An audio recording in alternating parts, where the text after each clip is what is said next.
여러분 안녕하십니까. 오물풍선 살포 등 북한의 도발에 대응한 9.19 군사합의 전체 효력 정지 안건이 국무회의를 통과했고 윤 대통령도 이를 제거했습니다. 정부는 북한에 의해 유명무실화된 합의가 우리 군 대비 태세에 많은 문제점을 초래하고 있다고 설명했는데요.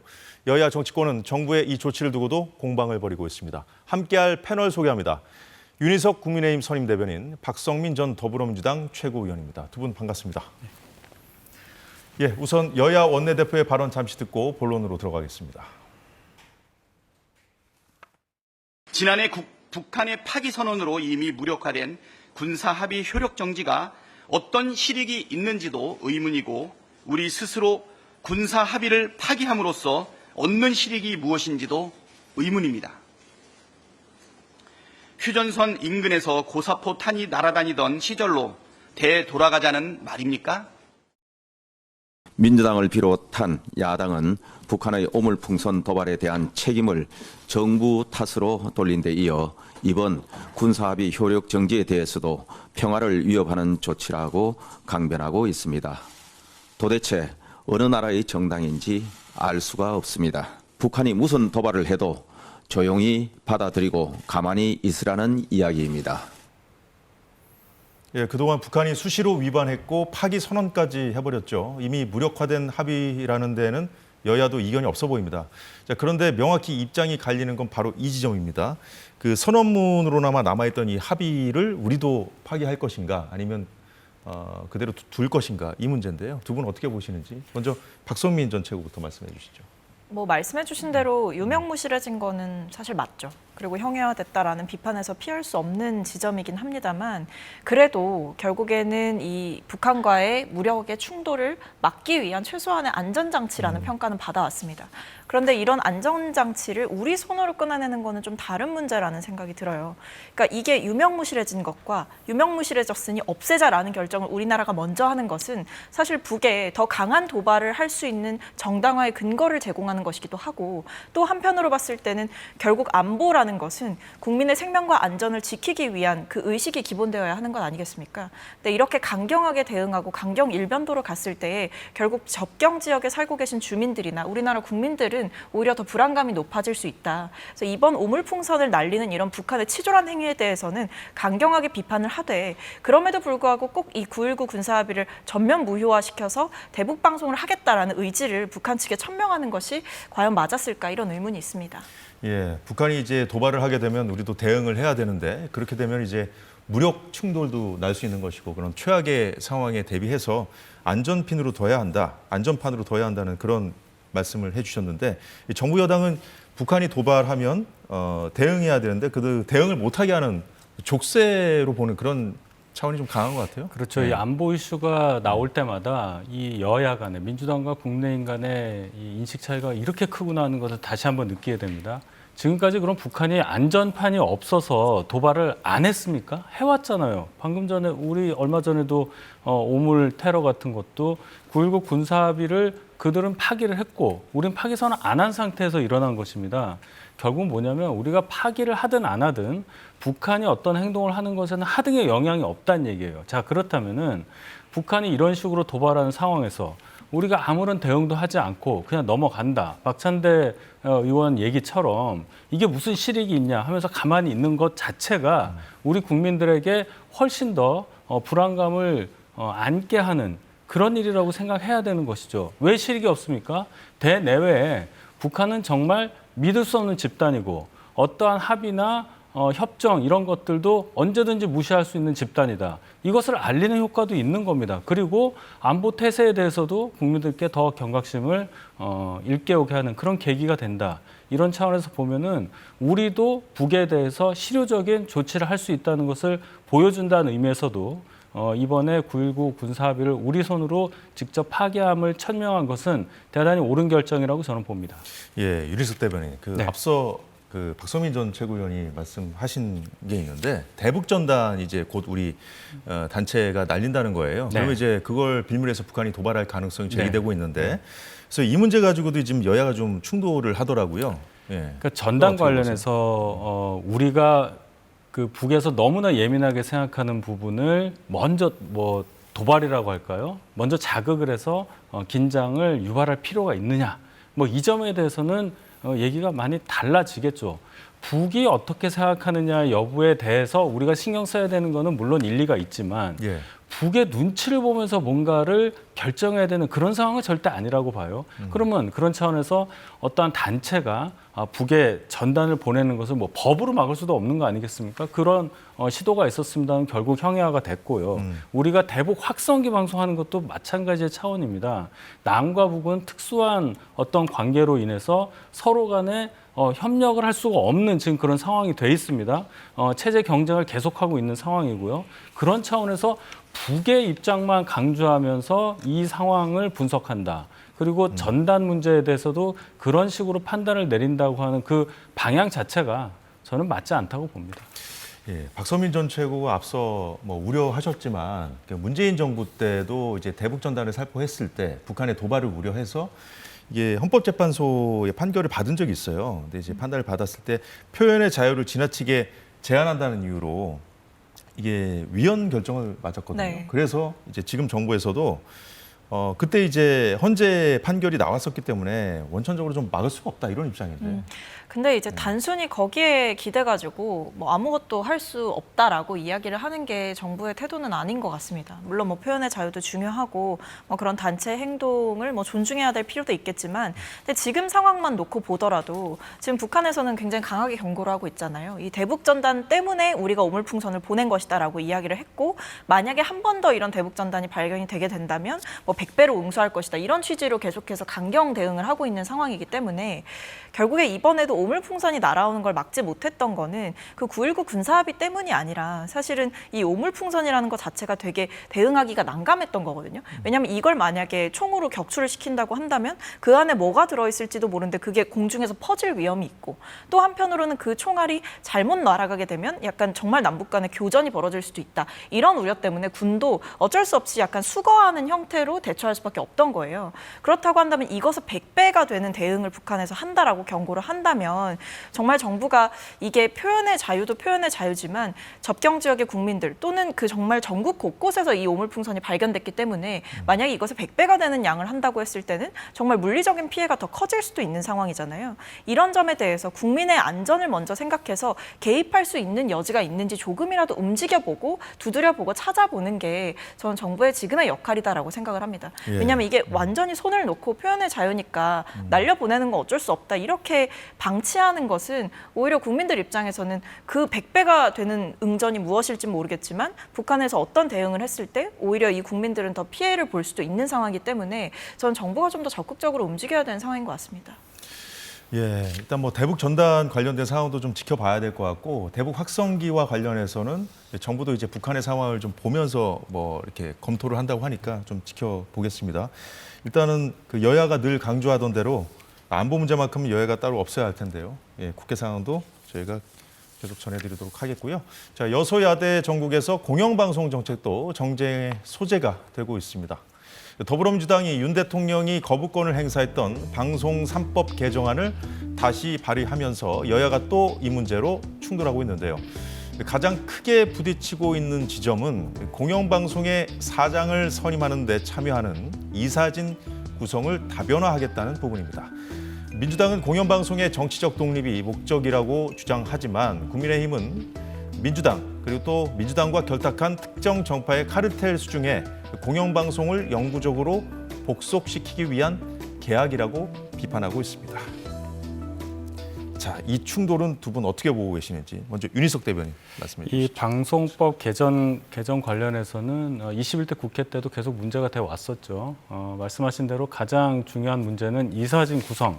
공영방송 지금 이사진이 KBS는 11명이고 EBS나 MBC 물론 박문진 거기는 9명 돼 있고 예. 여야가 뭐 6대3 내지는 7대4 이런 구조로 추천을 해서 이사회를 구성해 오고 있었던 것이 지금까지의 현실이었습니다. 예. 근데 이것을 대폭 이사 수를 한 21명으로 늘려서 그 21명의 이사 추천권을 여야 정당이 빠진 상태에서 뭐 시민단체라든지 뭐 언론단체, 언론 뭐 연구단체, 교수 뭐 이런 분들로부터 추천을 받아서 21명의 이사진을 구성하자 뭐 이 얘기 아니겠습니까? 이것을 공영방송의 자율성 그리고 독립성 제고라는 차원으로 민주당은 얘기를 하고 있는데 여기서 중요한 것은 그 21명의 이사진을 추천할 수 있는 언론 단체라든지 어떤 언론 연구하시는 분들이 과연 국민 전체를 대표할 수 있을 만한 그런 구성을 갖고 있느냐 이 점이 중요한 겁니다.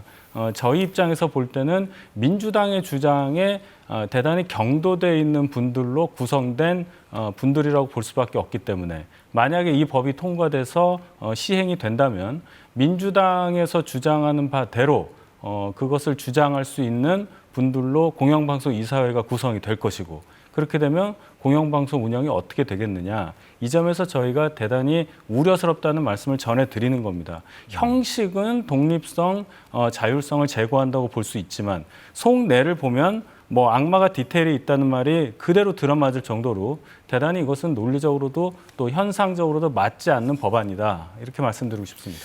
이제 현재는 이제 이사 추천권을 대의기관인 국회에서 여야가 이제 나눠 갖고 있는 그런 구조인데 그런 형식의 변화는 크게 뭐 이렇게 이견을 말씀하신 것 같지는 않고 이제 그 속내, 그 내용에 대한 문제 제기를 하셨거든요. 예. 어떤 생각이세요? 저는 일단 이게 21대 국회에서 이미 지난한 그 논쟁을 거쳐서 사실은 21대 국회 때 또 발의가 됐고 의결이 됐는데 거부권을 대통령께서 행사하셨기 때문에 이번에는 사실 이 윤석열 정권에서 어쨌든 공영방송 장악에 대한 노골화가 벌어지고 있다라고 보는 게 이제 민주당의 시선인 것이기 때문에요. 사실 방송법 개정 문제는 뭐 단순히 이 몇 년 안에 드러난 문제가 아니라 계속 이것을 해야 된다라는 논의는 분명히 있었습니다. 언론계에서도 요구를 했던 게 사실이고요. 그렇기 때문에 저는 지금 하는 게 뭐 그렇게 이상한 상태는 아니다. 오히려 지금 하는 것이 당연한 상태다라고 보고 있고 그리고 저는 이 법안에 대해서 뭐 학계, 직능단체, 시청자위원회 이런 쪽으로 이제 확대를 해서 이사추천 권한을 확대하는 것 자체에 대해서 뭐 이게 민주당의 소위 말하는 민주당과 궤를 같이 하는 분들한테 권한을 줘서 사실상 민주당이 방송을 장악하겠다는 의도 아니냐 이렇게 비판을 하시지만 사실 이 단체들을 하나하나 뜯어보게 되면 이 국민의힘이 바라보는 것과는 저는 상당 부분 다르다고 보거든요. 뭐 예를 들면 직능단체, 기자협회, 뭐 PD연합회 이런 데 어떻게 다 민주당을 지지하는 분들만 있을 수 있겠습니까? 그리고 민주당과 뭐 정치색이 맞다라고 볼 수 있는 인사들 외에도 다양한 매체가 포함되어 있기 때문에 저는 뭐 이런 방송기술인연합회 이런 여러 가지 단체가 포함된 이 직능단체에 대해서 마치 뭐 민주당의 하수인이다 이런 식으로 폄훼하는 거는 전혀 논쟁에 도움이 되지 않는다라는 생각이고 21대 국회 때도 국민의힘이 어떠한 구체적인 대안을 제시했으면 좋았겠다라는 이야기를 참 지난 국회에서 많이 했었거든요. 저는 이번에도 그냥 단순히 반대하고 뭐 민주당이 방송을 장악하려고 한다 이렇게 비판하시는 게 아니라 좀 대안을 갖고 논의를 했으면 좋겠다라는 생각입니다. 박선민 전 최고위원이 이제 오랫동안 이 논의가 이루어져 왔다고 좀 말씀을 해주셨는데 사실 공영방송 지배구조 개선 이 문제는 그 수신료 인상 문제와 마찬가지로 해서 그 정당, 그 여당이냐 야당이냐 그 입장에 따라서 이제 이렇게 입장이 바뀐 측면이 있거든요. 그렇죠. 예. 어느 당이 여당이었냐에 따라서 계속 똑같은 얘기를 반대되는 상황에서 반복해왔던 것이 지난 현실이었다는 것을 자인을 해야 됩니다.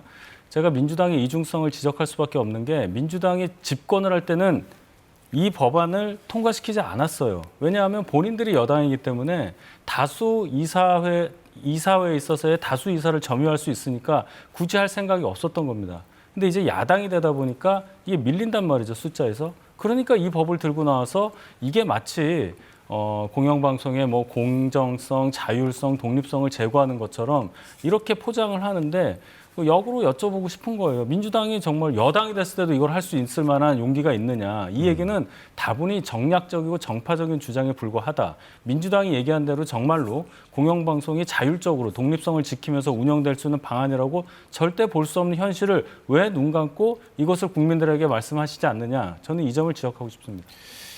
예, 이번 법안에도 이제 취지 목적 같은 것이 설명이 되어 있을 텐데 그 취지가 이제 좀 진정성 있게 다가가기 위해서는 어떤 점들이 좀 보완돼야 된다고 보십니까?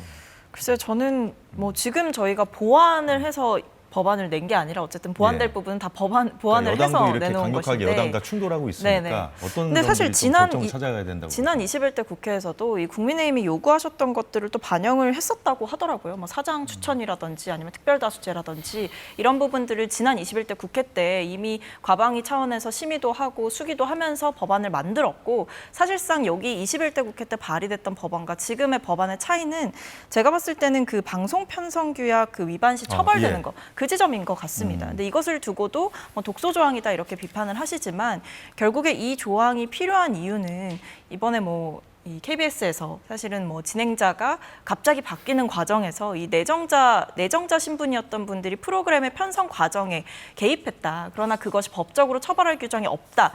그러니까 소위 말하는 법의 허점을 지적했기 때문에 이 부분을 보완한 것이지 뭐 독소 조항을 강화해서 더 강력한 법안을 내놨다. 이것은 아니고요. 이미 21대 국회 때 과방위에서 충분한 논의가 있었다라고 보여지고 오히려 21대 국회 전반기에 이 방송법과 관련해서 논의가 충분히 진척되지 않았다라는 아쉬움을 민주당에서는 표하고 있습니다.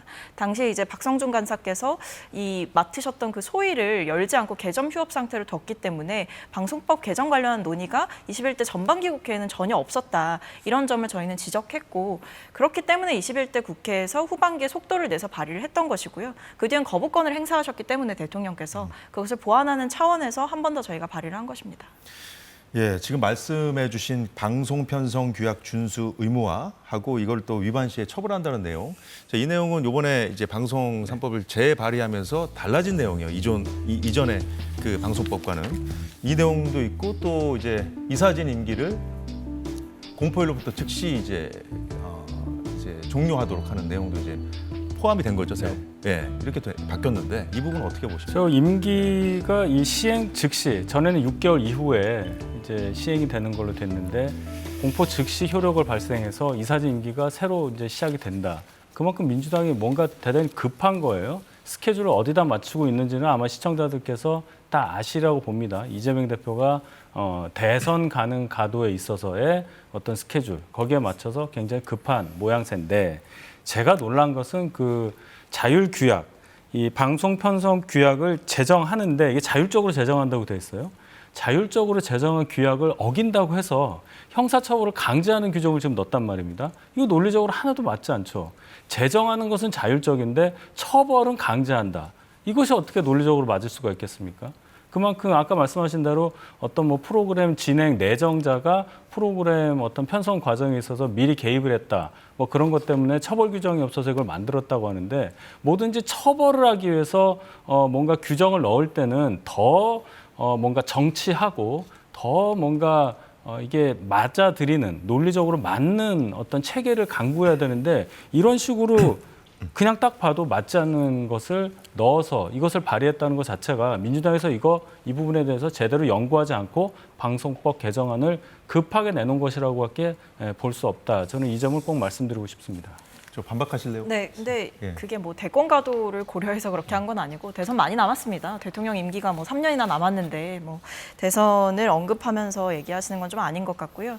실효성을 높이기 위함이죠. 결국에는 지금 MBC 대주주인 박문진이랑 KBS 이사진 임기가 8월에 마무리가 되기 때문에 이런 시점을 고려해서 좀 법안이 통과가 되고 여러 가지 시행하는 과정에서 실효성을 갖기 위해서 그 시한은 좀 조정을 했다라고 보여주시는 게 맞는 것 같고 여기에 뭐 이 대표의 대선 가도와 관련된 얘기는 필요치 않은 것 같습니다. 네. 공영방송 문제는 정치권이 욕심을 버리지 않고 말로만 국민을 위한 척하면 접점 찾기가 좀 어려운 문제 같습니다. 네, 여야는 민주당이 발의한 대북 송금 관련 검찰 조작 특검법을 놓고도 대치 전선을 형성했습니다.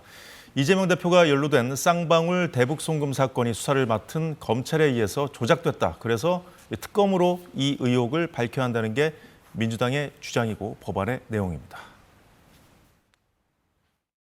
이 특검 법안이 최종 통과된다면 지금까지 진행된 쌍방울 대북 송금 사건에 대한 검찰 수사는 모두 중지되고 현재 진행되고 있는 재판도 막대한 영향을 받게 될 것입니다. 이 특검법은 오로지 이재명 대표에게 조여 들어오는 수사와 재판을 막기 위한 이재명 방탄 특검법이라고 밖에 볼 수 없습니다. 이 사건이 명백하게 쌍방울 대북 송금 및 주가 조작 사건이었다. 여기에 이재명 당시 경기지사를 엮으려고 하는 것 자체가 사법 방해이고 수사 방해다. 이재명 당시 경기지사와는 전혀 무관한 사건이었다라고 하는 진실을 밝히고자 합니다. 자, 윤 대변인. 네. 지금 특검법이 너무 많아서 좀 헷갈릴 정도인데, 예. 자, 지금 이 상황은 어떻게 보고 계십니까? 이게 잘 보면 여러 가지 이제 특검법 민주당에서 발의를 하고 있지만은 가장 민주당이 정치적으로 실수한 특검법이 바로 이거라고 생각합니다. 쌍방울 수사 관련한 검찰의 어떤 행태에 대해서 그걸 또 특검을 하겠다는 거 아니에요? 수사가 잘못됐다, 수사가 조작됐다 하면서. 그런데 잘 보세요. 제가 아까 방금 전에 방송법 개정안도 이재명 대표의 어떤 정치적인 야심하고 연결을 지었는데 이것도 똑같은 겁니다. 이 쌍방울 대북 송금 관련한 사건에 있어서의 기소된 사람은 지금으로서는 이화영 전 부지사고요. 지금 재판이 진행돼서 7일 날 예. 1심이 이제 나오게 되겠죠. 곧 나오죠. 그런데 네. 이화영 부지사 측에서 뭐라고 그랬냐면 만약 이화영이 유죄가 되면 이재명 대표가 유죄가 되는 것이기 때문에 이 재판 제대로 해야 된다 뭐 이런 식으로 주장을 해왔단 말이에요. 근데 거기다가 민주당에서 이거 수사가 잘못됐으니까 특검을 해야 된다고 얘기했다는 것은 결과적으로 그럼 이 건과 관련해서 이재명 대표가 굉장히 이 사건 관련해서 연루가 돼 있다는 것을 방증해 주는 거예요. 이재명 방탄이라는 의도 외에는 이 특검법 발의의 의도를 다른 데서 찾을 수가 없을 정도로 명백한 그런 의도가 나온 특검법 발의라고 볼 수밖에 없는 것이죠. 민영배 의원은 이것이 쌍방울의 주가 조작 사건이라고 얘기하면서 이 사건에 대한 기소 과정이 굉장히 잘못됐다고 얘기하고 있지만 지금까지 그 재판 과정에서 보여줬던 이화영 전 부지사의 기행들, 뭐 배우자가 재판장에서 소리를 지르고 본인이 했었던 증언들을 번복을 하고 또 뭔가 회유를 받았다고 하면서 주장했던 것들이 다 허위로 밝혀지고 이런 것들 잘 보면 이 재판에 관련해서 민주당이 얼마나 굉장히 불안해하고 있느냐. 그 불안을 떨치기 위해서라도 이 특검법 발의했다. 이것을 국민들께서 정확하게 아실 수 있는 그런 상황이 된 것으로 저는 봅니다. 예, 지금 말씀을 좀 요약해 보면 이화영 전 부지사 이 판결, 1심 판결 선고가 이제 며칠 안 남은 상황에 좀 불안해한 나머지 낸 특검법 아니냐, 뭐 이렇게 말씀해 주셨는데 어떻게 반박하시겠습니까? 근데 뭐 이제 선고가 될 거는 이제 선고가 되겠죠. 뭐 네. 이것 때문에 일정이 미뤄지거나 하지는 않을 것 같고 저는 이 민영배 의원께서 지난번에 이 이화영 부지사의 소위 말하는 폭로가 있지 않았습니까? 그 뒤에 그러니까 검찰청에서 술자리 회유가 있었다. 그걸 통해서 진술을 조작하려고 했고 일종의 뭔가 거래를 하려고 했다. 그 과정 가운데 이재명 대표의 연관성도 뭔가 같이 엮어 넣으려고 했다. 이런 이야기들이 있었기 때문에 결국에는 거기에 대해서 민영배 의원께서 지난번에도 필요하다면 특검까지 추진하겠다라고 말씀을 하셨었거든요. 진술 회유 의혹을 규명할 필요가 있다고 보시는 거예요? 저는 있다고 봅니다. 왜냐하면 지금까지는 뭐 그 뒤에 추가적인 변호인의 입장이 더 나오진 않았지만 어쨌든 이화영 전 부지사가 굉장히 구체적으로 이야기를 했었고 물론 기억에 조금의 오류는 있는 것 같지만 정말 이 당시에 그 검찰에 석연치 않은 뭔가 회유가 있었는지 아니면 그런 자리를 정말 제공하고 아니면 그 검찰과 연결됐던 그런 변호사를 접견시키고 이런 일들이 있었는지에 대해서 밝혀볼 필요는 있지 않습니까? 근데 거기에 따라서 밝혀지는 진실에 대해서 뭐 정치적인 책임은 민주당이 져야 되는 부분이겠죠. 하지만 그만큼 제가 봤을 땐 당에서 좀 자신감을 가지고 추진하는 모양새더라고요. 김민영배 의원께서 지난번에도 공공연하게 말씀을 하신 바가 있기 때문에 그것을 지키는 과정이라고 봅니다. 예, 민주당의 특검법 추진에 대해서 이원석 검찰총장이 입장을 밝혔는데요. 잠시 들어보죠. 이화영 부지사의 판결 재판 말미에는 심지어 이화영 부지사의 변호인이 이화영의 유죄는 이재명 대표의 유죄를 강력히 추정한다는 그런 주장까지 한 바 있습니다. 이러한 상황에서 수사 대상자인 이화영 부지사와 민주당 측에서 특검법안을 발의해서 검찰을 상대로 수사한다고 하는 것은 그 뜻과 목적과 의도가 어떠한 것인지 국민 여러분들께서 아실 수 있으리라고 봅니다. 검찰은 이러한 특검은 검찰에 대한 겁박이자 사법부에 대한 압력이라고 그래서 이러한 특검은 사법방해 특검이라고 판단하고 있습니다. 자, 윤희석 대변인. 네. 검찰에 대한 겁박이자 사법부에 대한 압력이다라는 그 검찰총장의 발언 어떻게 들으셨어요?